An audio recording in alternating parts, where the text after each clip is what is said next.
Good morning, chemists. Welcome to another exciting lesson about chemistry. Today we're going to be talking about oxidation numbers, and we're kickstarting our new unit, which is going to be all about redox reactions and batteries. So let's go ahead and take a look at a cool video quickly.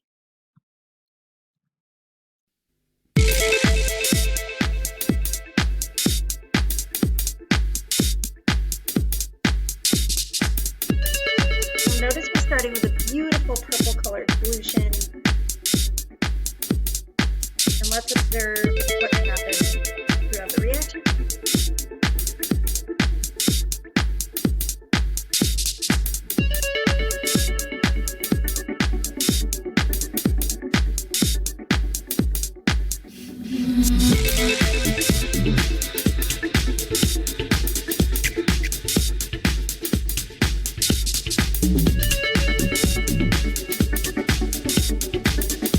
Using a little bit of sugar here to act as a catalyst to kind of kickstart the reaction.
Beautiful yellow-orange color.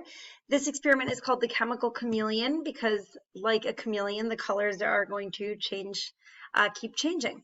Let's go ahead and take a look at our notes sheet for today. Again, today we're going to be talking about assigning oxidation numbers.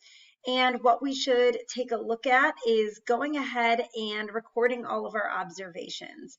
So what we saw here was this beautiful transition between colors. It went from violet to blue to green to an orange yellow. So let's go ahead and jot that down. So we saw a color change.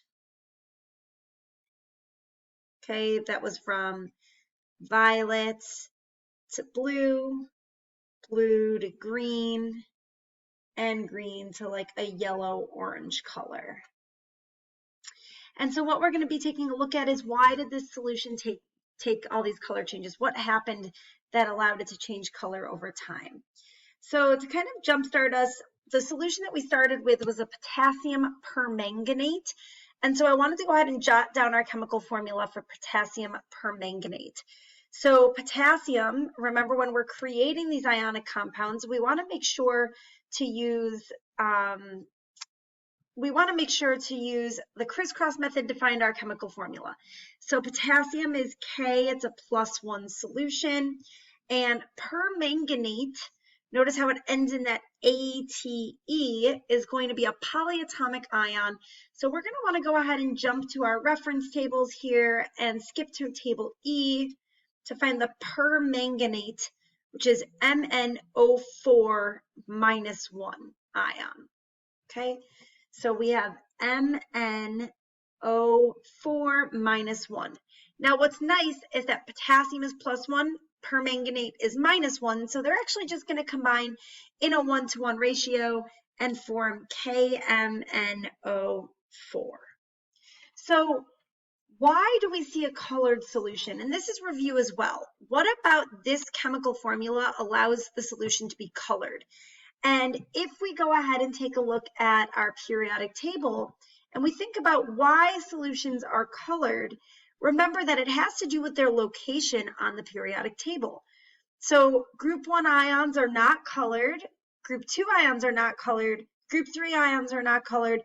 We start to see those colored ions here in group 4.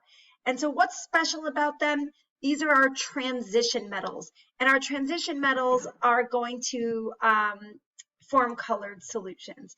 So manganese is a transition metal, and therefore we see color. So why do we see many different colors? Why is there not just one color in solution? And not every transition metal shows multiple colors, but manganese is really interesting that we do see many different colors. So taking a look at our chemical symbol of manganese right straight from the periodic table, why do you think it is that we see these different colors? Well, notice that in this upper right-hand corner, we have multiple charges, or as they're called on the periodic table, multiple oxidation states. And that's what's going to be creating those beautiful colors. So manganese has multiple oxidation states. So you might be thinking to yourself, well, what is an oxidation state? What does that mean, oxidation state? So we've been kind of referring to this number as a charge, which is really the same thing as the oxidation state, but an oxidation state or an oxidation number is a number that's assigned to an element in a chemical combination, but it's going to represent the number of electrons lost or gained, okay? Number of electrons lost or gained by an atom of that element in a compound. Now notice that it says in a compound specifically. So oxidation number, same thing as charge, represents electrons lost or gained. Electrons lost would mean that it would be a positive oxidation number, or electrons gained would be a negative oxidation number. So how do we determine our oxidation number? Well, it's going to be just like determining charge. So let's go ahead and practice with some of our easier compounds, determining the charge of these compounds or the oxidation number of these compounds. So looking here at NaCl, notice that it combines in a 1-to-1 ratio, which means that they're going to share the same charge but opposite in sign. So sodium is going to be a +1 element because remember it's group 1. Which means that if there's only one chlorine, chlorine is going to be a -1 as its charge. Magnesium and oxygen, well, magnesium belongs to group 2, so it's a +2 charge. Again, they combined in a 1-to-1 ratio, which means that they have to share charge, but opposite in sign. So that means oxygen is going to be a -2. Beryllium phosphide, notice that we don't combine in a 1-to-1 ratio, so we do need to actually go ahead here and determine their charges. And so to do so, what we're going to do is uncrisscross. So we get a 3 here, a 2 here, and you might be saying, well, which is positive, which is negative? I want you to notice a pattern here. Your positive ions are always written first, and your negative ions are always written second. So that makes beryllium a +2 and phosphide a -3. So what do we notice here about the sum of the oxidation numbers for each of these compounds? Well, the sum, because they are ionic, has to be neutral. +1 -1 gives us a total sum of 0. +2 -2 gives us a total sum of 0. And you might be looking at beryllium phosphide and thinking, well, wait a second, there's not a 0. There is, though. Beryllium is +2, and we have 3 of them, which gives us +6. And phosphide is -3. Let me erase that and rewrite that. Okay, so it's -3, but there are 2 of them, and that gives us -6, giving us a sum of 0. So all compounds must have a sum of 0. Okay, so binary compounds, like the compounds we've just looked at, sodium chloride, magnesium oxide, beryllium phosphide, something that contains only 2 elements each, finding that sum and finding that charge can be very simple. If we wanted to check our answers, where could we look? Again, we can look right at our periodic table. Let's just use beryllium phosphide as an example. Notice that beryllium's charge is +2. Phosphorus, the main charge, is a -3. So we've checked our answers. They do check out beryllium phosphide. We can find the oxidation numbers on the periodic table in the upper corner of each element. All right. Now getting back to what I was saying. Binary compounds, it's fairly simple to find those oxidation numbers. And I'll say this, if they are not transition metals. When we start to have transition metals or compounds that contain multiple or more than 2 ions or atoms, then we do need to use a more fail-safe method in order to assign an oxidation number. And we've actually already talked about this, and it's called the SOS table. So I want to review it now. And let's do this with the chemical formula silver nitrate. So silver nitrate, Ag, is a +1, and nitrate, again, ends in ATE. So we can use table E to look up nitrate. It's NO3 -1. Okay, so Ag +1, NO3 -1. They're going to combine in a 1-to-1 ratio, giving us the formula AgNO3. So I want to go ahead here and solve for the oxidation numbers. So we're going to use an SOS table. Now, we already know that Ag is a +1, right? We already know that. And if you think back to the unit where we talked about charges, oxygen almost always has a -2. It's really our nitrogen here that we're unsure of in terms of the oxidation number. So we want to go ahead and use the SOS table for the ones that we're unsure of. So we're going to write our elements above, Ag, N, and O. And we're going to use the first box to represent our subscript. Okay, remember the subscript is the number representing the number of each atom.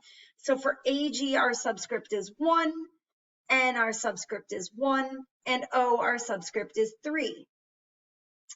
Our second row stands for the oxidation number, okay? And the oxidation number is the number we just assigned. For silver, we know it's a +1. For oxygen, we're pretty sure it's a -2, but nitrogen we don't know, so it's our X value.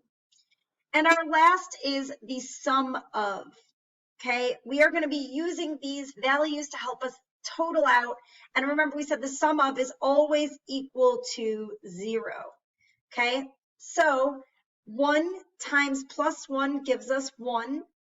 1 times X gives us X. 3 times -2 gives us -6, and we set all of this equal to 0. Okay, solving through, what we find then is X minus 5 equals 0, or X equals +5. So our nitrogen carries a charge of +5, okay? And this is using that SOS table. So let's take a look at a formula and practice assigning our oxidation numbers. Now, we have here a reaction between silver nitrate and copper. And looking at our reaction, we already know that, that it's a single replacement reaction because copper is a single element and we have a compound here. So remember, in a single replacement reaction, we must first check copper is a metal. So who or which atom rather is copper trying to replace? Copper is trying to replace the other metal or the silver in solution. So if that happens, we end up with CuNO3 plus Ag, okay? Now, will this reaction proceed spontaneously? AKA, will this happen without added energy? Will this reaction just happen if we put these two things together? Why or why not? Remember back to single replacement reactions, we want to use reference table J to determine if the reaction occurs spontaneously. And remember, in order for it to occur spontaneously, the element that is on its own, copper, must be higher up on table J than the element it's trying to replace. So is copper higher up than silver? And the answer is yes. So yes, this reaction occurs spontaneously because Cu is more active or higher on table J, okay, compared to silver, okay? So now let's go ahead and go through and assign oxidation numbers to each of the elements in this reaction. So our first set of elements, silver nitrate, we actually already solved above. We know that the silver carries the +1, we know oxygen carries -2, and we know nitrogen carries +5, okay? Let's skip over copper and let's go back over to copper nitrate. Now, in this instance, this copper here is a +1, oxygen is a -2. We can go through and set up an SOS table, but just looking at silver nitrate, notice that the charges on silver nitrate are exactly the same, and therefore this nitrogen would be a +5 as well. Now, for copper and silver, I'm just going to tell you these oxidation numbers. They're both assigned an oxidation number of 0. Why do you think it is that an element on its own, elemental copper or elemental silver, have an oxidation number of 0? Let's quickly backtrack to our definition of oxidation numbers. Oxidation numbers are a number assigned to an element in a chemical combination that represents the number of electrons lost or gained by an atom if it's in a compound. Well, if these elements are on their own as elemental copper and elemental silver, have they lost or gained any electrons? No. So elements have not lost or gained electrons and therefore have a 0 ox number. Now, in terms of rules for oxidation numbers, they're very, very similar to kind of what we've already went over in terms of charge. So this list should look very familiar to you. I want you guys to read through this on your own. And in class tomorrow, we're going to practice assigning oxidation numbers. And so these rules should be handy until you start to remember all of them.